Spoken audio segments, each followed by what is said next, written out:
Shabbat Shalom, everybody. So this past week, we have suffered through the plague of the coronavirus epidemic, the plague of the water system collapse, and the plague of the seismic stock market slide.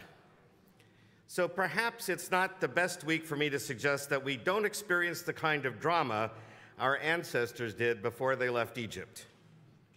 But the truth is, of course, that we live in the 21st century of the Common Era and not the 13th century before the Common Era. Today, we understand our plagues as having natural causes, not supernatural ones. The coronavirus can be understood biologically. The water pipe broke because of the laws of physics.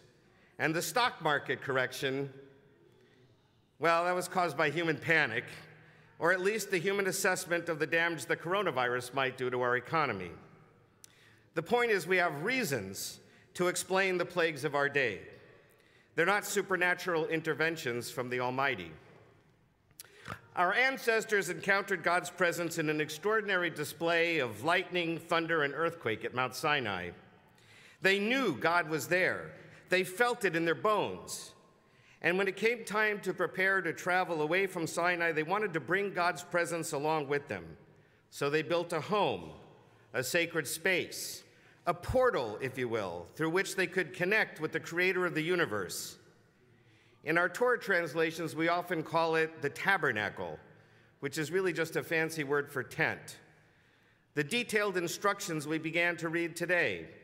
The headline is written on the walls of our sanctuary here.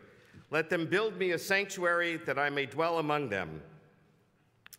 Through the plagues of Egypt, the parting of the Red Sea, and now the construction of the tabernacle, our ancestors felt God's immediate presence in their lives, in their kishkas, we might say. That's not something we modern 21st century Jews often feel. That's why I believe Purim is such an important holiday for American Jews. Yes, I know it appears to be a frivolous holiday of fun, games, and levity, perhaps some alcoholic concoctions for adults, Purim carnivals for kids, costumes and Purim spiels for everyone. But behind the mask of silliness, if you will, is a story that we might be able to relate to better than the plagues of Egypt. Because as you probably know, God's name is never even mentioned in the book of Esther. There are no plagues, no miracles, no supernatural special effects. The events occur through the actions solely of the human characters, with perhaps some random good luck. Purim, after all, comes from the Hebrew word for lots, as in a game of chance, like throwing dice. Take, for instance, Vashti, the queen and the wife of King Ahasuerus. She refuses to obey her husband's command, absurd command, to parade her beauty before a dining hall full of drunken men.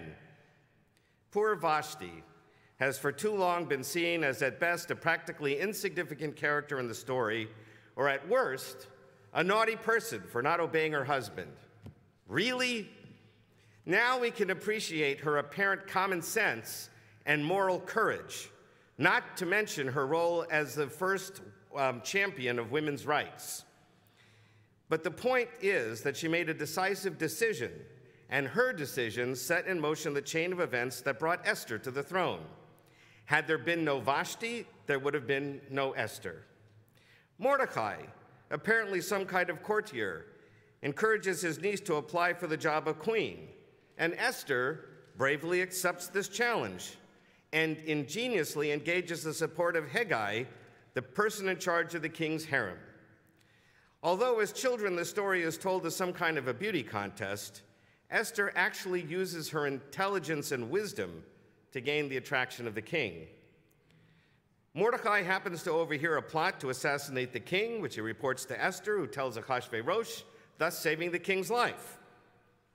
And when Haman decides he hates all Jews, in classic anti-Semitic fashion, because we are different, we have different customs and beliefs, Mordecai encourages Esther to do something about it.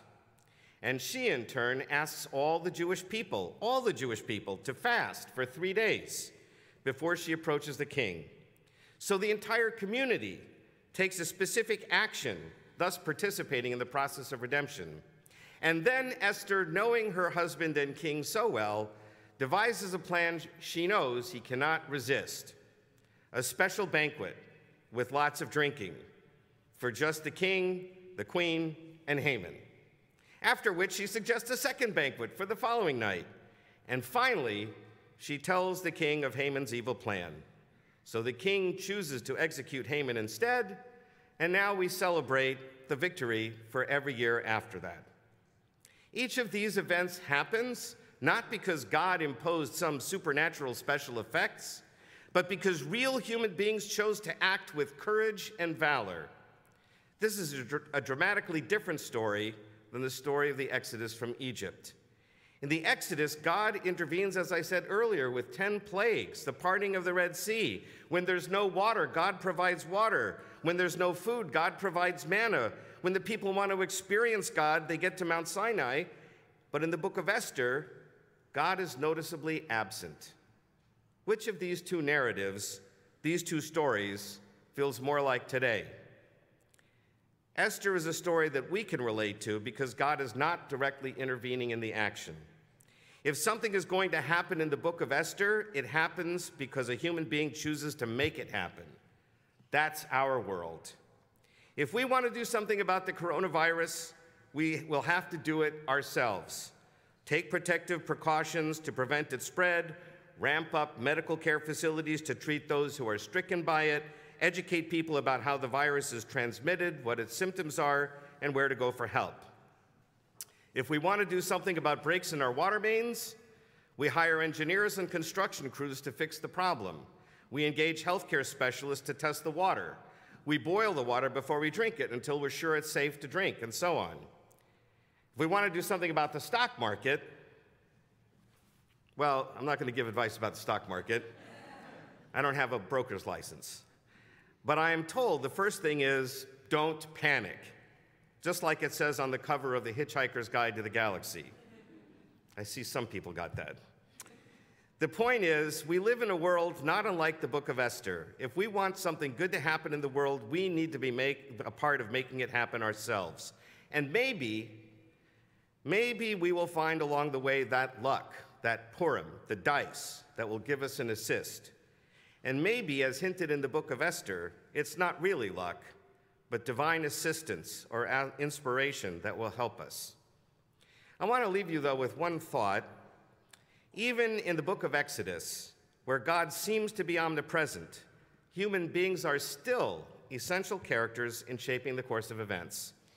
I mean, why didn't God just speak to Pharaoh God's self? Why didn't God tell Pharaoh, "Let my people go"? That would surely have been much more effective. For some reason, though, God needed a human catalyst, a human agent to deliver the message. And why did God need Moses to announce each of the plagues? Couldn't God have done that God's self? Did he really need a publicist? Why did God need Moses to stretch out his staff to part the sea? Or according to the Midrash, why did the head of the tribe of Judah, Nachshon ben Aminadav, have to jump into the water before it parted? Why did Moses have to hit the rock to bring out the water? Why did the Israelites have to go out and collect the manna? Why didn't God just deliver it to their doorstep, so to speak, like a package from Amazon? Even in the book of Exodus, when God is dramatically active in the events of the story, our tradition teaches us that God seems to need human beings in order to do their part. God needs us to be his agents, his messengers, his catalysts, his hands and feet, to bring about justice and fairness, kindness and compassion. That has always been a central message of Judaism. It is just more dramatically obvious in the book of Esther, in the story of Purim. So while we celebrate the holiday next week, by all means, let's be silly and goofy and eat and drink responsibly and be merry. But let's also remember one of the most important lessons from the story. If you want to make positive change in the world around us, you should not wait for miracles. Mahatma Gandhi famously said, "You must be the change you want to see in this world." But long before Gandhi, the Jewish tradition seems to have been teaching us the very same thing. Shabbat Shalom.